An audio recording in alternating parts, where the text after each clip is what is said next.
मुझे हर कोई कमजोर समझता है। मुझे बड़ा बना दो। तुमने 3 महीने मेरी सेवा की है, अब तुम्हारी बारी है इनाम पाने की।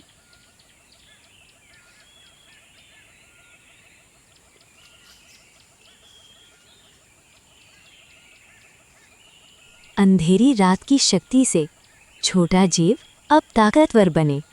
दरवाजा बंद हुआ। कुछ पल सन्नाटा रहा। फिर अंदर से जोरदार दहाड़ गूंजी। गुर्र। दरवाजा खुला और बाहर निकला एक विशाल टाइगर। ये सच है? वो चूहा टाइगर बन गया? मून वन जंगल में 3 नाम सबसे ज्यादा सम्मान से लिए जाते थे, गजराज, चपला और मिंकू। जब भी कोई संकट आता, ये तीनों मिलकर उसका हल निकाल लेते। लेकिन हर कहानी में एक ऐसा किरदार होता है जो अपनी गलती से मुसीबत बुला लेता है, और इस जंगल में वो था डंकू गधा। अरे भाई, जिंदगी है तो मस्ती भी होगी, इतना टेंशन क्यों लेते हो तुम लोग? मस्ती और लापरवाही में फर्क होता है डंकू। अरे तुम तो हमेशा ऊपर उड़ते रहते हो, नीचे की दुनिया का मजा क्या समझोगे। कुछ ही दिन पहले पहाड़ी के नीचे नया बाग लगाया गया था। छोटे छोटे पौधे, नई कोंपलें, रंग बिरंगे फूल, पूरा जंगल खुश था। लेकिन डंकू अपनी मस्ती में उसी जगह पहुंच गया। देखो मैं कितना तेज भाग सकता हूँ। डंकू रुक जाओ, वहां नए पौधे हैं। ओ, बस थोड़े से ही तो टूटे हैं। थोड़े से नहीं, लगभग आधा बाग उजड़ चुका था। अगले दिन जंगल सभा बुलाई गई। डंकू, क्या तुम्हें अपनी गलती का एहसास है? महाराज, वो गलती से हुआ। गलती तब होती है जब सीख ली जाए, लेकिन तुम बार बार वही करते हो। जंगल की मेहनत बर्बाद करना छोटी बात नहीं है। डंकू, तुम्हें 3 दिन के लिए जंगल से बाहर जाना होगा। सभा खत्म हुई। सब डंकू को घूर रहे थे। उसके कान झुके हुए थे, लेकिन आंखों में शर्म नहीं, गुस्सा था। बस एक गलती और इतनी बड़ी सजा। ये शेर खान खुद को क्या समझता है? काश मैं भी टाइगर होता तो सबको दिखा देता असली ताकत क्या होती है। गुस्से में भटकता हुआ डंकू दूसरे जंगल की सीमा तक पहुंच गया। वहां घना अंधेरा था।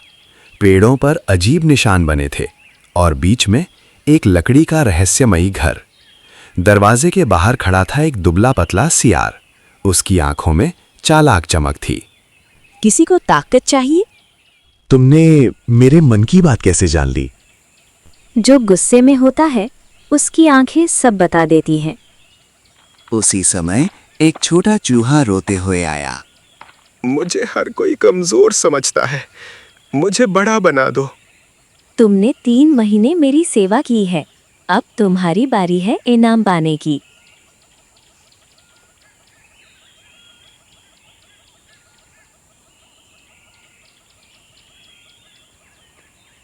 अंधेरी रात की शक्ति से छोटा जीव अब ताकतवर बने। दरवाजा बंद हुआ। कुछ पल सन्नाटा रहा। फिर अंदर से जोरदार दहाड़ गूंजी। गुर्र। दरवाजा खुला और बाहर निकला एक विशाल टाइगर।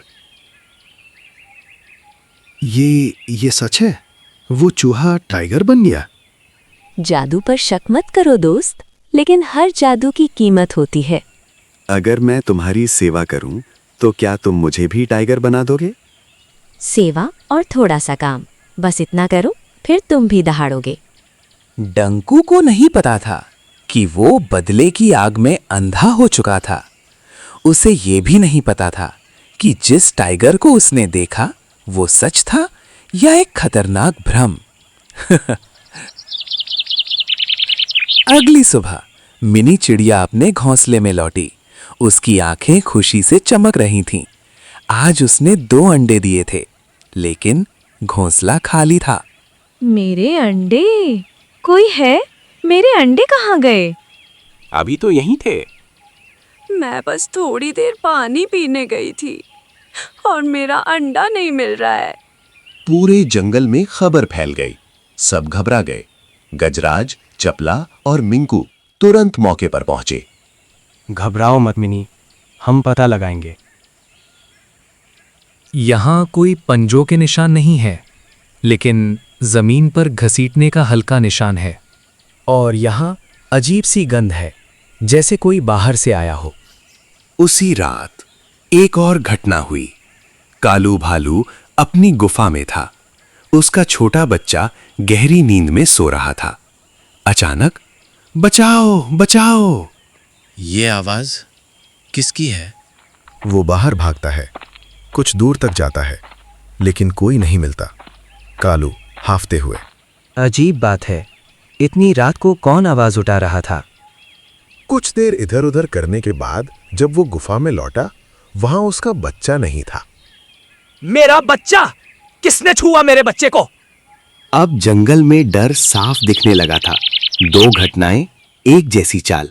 सबको एक ही बात समझ आ रही थी, कोई चालाक शिकारी जंगल में घुसा रहा है। सभा बुलाई गई। अब ये खेल बहुत हो चुका। जो भी ये कर रहा है वो हमारे बच्चों से खेल रहा है। अगर वो मिला तो मैं उसे छोड़ूंगा नहीं। गजराज, चपला, मिंकू, तुम तीनों इस रहस्य को सुलझाओ। तीनों दोस्तों ने एक दूसरे की तरफ देखा। ये साधारण मामला नहीं था। ये काम किसी ताकतवर का नहीं, बल्कि किसी चालाक का है। और मुझे शक है ये कोई अंदर की जानकारी रखने वाला है। मतलब कोई ऐसा जो जानता है कि कब कौन अकेला होगा। तीनों ने योजना बनाई।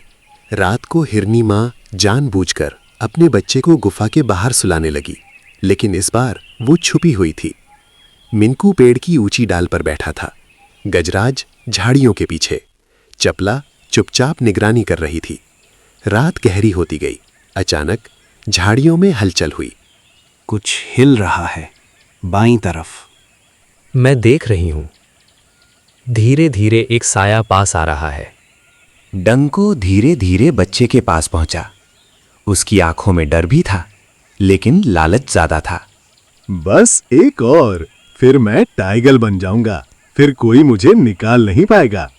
वो बच्चे को पकड़ने की कोशिश करता है। तभी रुक जाओ डंकू! तुम यहां कैसे? हमने जाल बिछाया था और तुम उसमें फंस गए।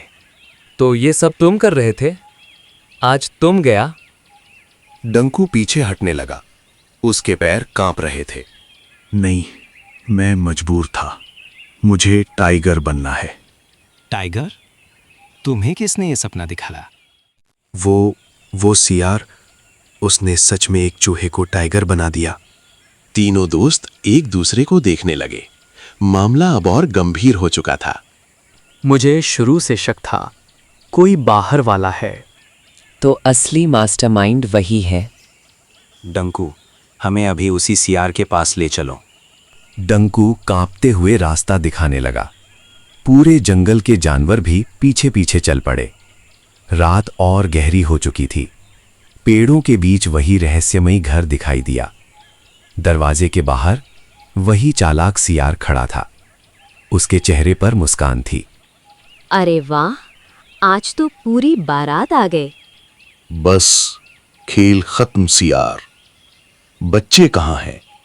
शांत रहिए महाराज, सब सुरक्षित हैं। दरवाजा खुला। अंदर गुफा जैसी जगह थी और सचमुच सभी बच्चे और अंडे सुरक्षित थे। लेकिन उनके पास खड़ा था एक बड़ा टाइगर और उसके पास वही चालाक चूहिया। महाराज, बच्चे सही सलामत हैं। मैंने उन्हें जरा भी नुकसान नहीं पहुंचाया। अगर एक भी बच्चे को खरोंच आई तो तुम्हें पछताना पड़ेगा। घबराइए मत महाराज, मुझे सिर्फ एक छोटी सी शर्त रखनी है। तुम्हारा भेद खुल चुका है। तुम फंस चुकी हो। अगर मैं चाहूं तो एक ही झपट्टे में तुम्हें मार गिराऊं, और फिर भी तुम इन बच्चों को मोहरा बनाकर अब शर्त रख रही हो? तो ठीक है, बोलो। अगर आपको सभी बच्चे सही सलामत चाहिए तो आपको अपनी पुरखों के खजाने वाली गुफा का दरवाजा खोलने का मंत्र बताना होगा। पुरखों का खजाना, वो गुफा जिसे सिर्फ शेर राजा जानते थे, जिसका मंत्र पीढ़ियों से गुप्त था। महाराज, ये बहुत खतरनाक है। वो खजाना जंगल की धरोहर है। हम अपने बच्चों के लिए लड़ सकते हैं। नहीं, बच्चों की जान सबसे पहले है। तो मंत्र बताएंगे? ठीक है, मैं मंत्र बताता हूं। सब हैरान थे, लेकिन शेर राजा दयालु थे। उन्हें अपने खजाने से ज्यादा जंगल के बच्चों की चिंता थी।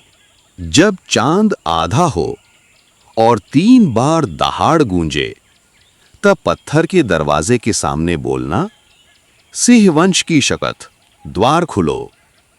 धन्यवाद महाराज। सियार, टाइगर और चूहा जल्दी जल्दी जंगल के पुराने हिस्से की ओर भागे। उन्हें खजाना चाहिए था। उन्हें लगा अब कोई उन्हें रोक नहीं सकता। पुरानी चट्टानों के बीच एक विशाल पत्थर का दरवाजा था। सियार ने हंसते हुए मंत्र बोला, सिंह वंश की शपथ, द्वार खुलो। दरवाजा धीरे धीरे खुलता है। अंदर सोने की चमक फैल जाती है। तीनों अंदर भागे, लेकिन जैसे ही वे अंदर पहुंचे, दरवाजा पीछे से बंद हो गया। अरे रुको, दरवाजा बंद क्यों हो गया? हमें बाहर जाने का मंत्र नहीं पता।